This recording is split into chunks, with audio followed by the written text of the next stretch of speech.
عن حكم المجتمع على الزوجة.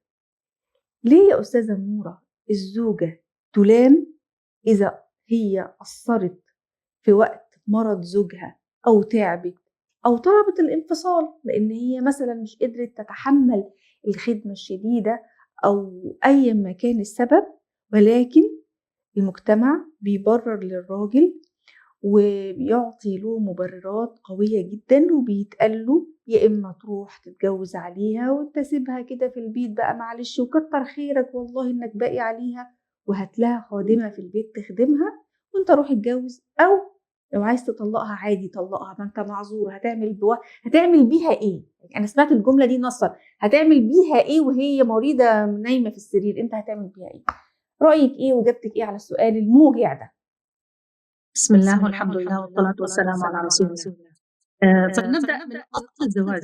يعني حين بدأ الزوجان بالحياة الزوجية بدأ بالصحة والعافية والسعادة والأمل للمستقبل، لكن هذا لا يعني إنه الوقت كله حيكون نفس الشيء.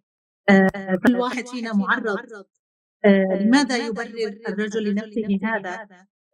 أعتقد لأنه وقت الزواج ما كان حاطط في باله إنه هو آخذ روح، آخذ زوجة بكل أحوالها. هو آخذ يعني أنا آسفة على المصطلح، آخذ يعني أداة للمتعة فقط. إذا ما ذهبت المتعة خلصت شغلتها.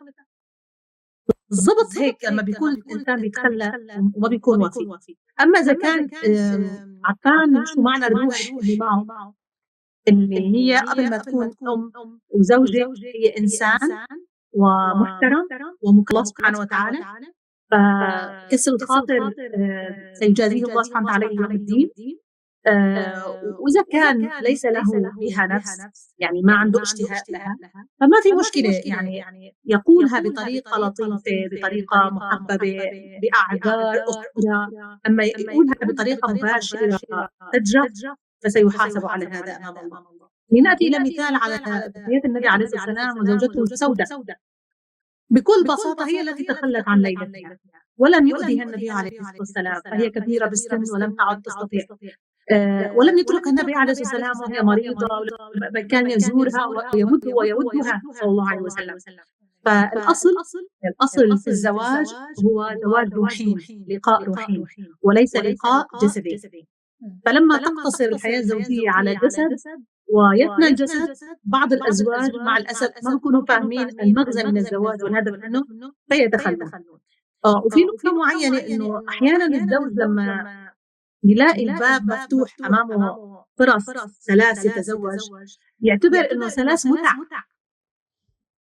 وبينسى إنه كمان الثلاثة اللي مفتوحين، الأبواب الخانات الثلاثة المفتوحة هي أيضا ثلاث أرواح، فهي موجودة لأجل الضرورة، لأجل إذا كان في هناك المجتمع فيه كما تعلمون أثناء الحروب ولا غيرها في مشكلة، المجتمع بيحتاج أن يكون في ذكور ترعى تلك الإناث وليست هي أداة للمتعة للرجل. فالموضوع من أصله فيه نقص. لماذا يهون المجتمع ويبرر ذلك؟ لأنه تعودوا أنه المرأة خادمة للبيت. وللأسف رح أقول لك يعني بما أنه نحن بالقوارير واللي عم يسمعونا أغلبهم سيدات أعتقد، إياك تتحولي إلى خادمة. لا تكوني شمعة تحترق لأجل الآخر. ديننا ليس كذلك. قال تعالى قوا أنفسكم وأهليكم نارا. فالمرأة يجب أن تعتبر نفسها وتضع لنفسها اعتبار في البيت. الكل يحترم هذا الاعتبار بدءا من الرجل اللي هو الزوج أو الأولاد. فيحق لها أن ترتاح، يحق لها أن تمرض، يحق لها تأخذ إجازة. اتركوني إجازة يوم، أنا بدي أقطع يوم لحالي. فلما تأخذ حقوقها بهذا الشكل يتعود المجتمع أنه بدأت المرأة تأخذ حقوقها الشرعية، ونحن لسنا مع النسوية حتى لا أفهم خطأ. تأخذ حقوقها الشرعية فقط وليس التعالي بالتطرف مقابل هذا التطرف اللي قام به المجتمع الآن.